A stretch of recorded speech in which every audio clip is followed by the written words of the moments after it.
Hey there, welcome to Digital Tech Studio. In this quick tutorial, I'm going to show you how to enable the low power mode on Mac.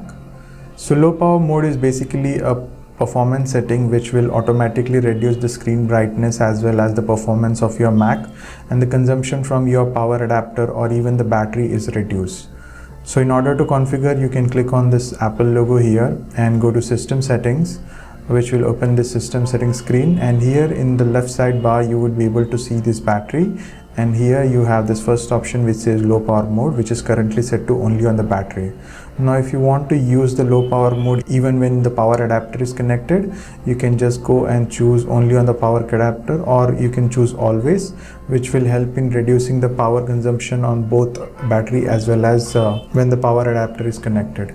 However, this is not a recommended settings because when you use on low power mode, the performance of the system is automatically reduced. So instead what should you do is you should only use the low power mode on battery and let the Mac perform at its best when it is connected to the power cable.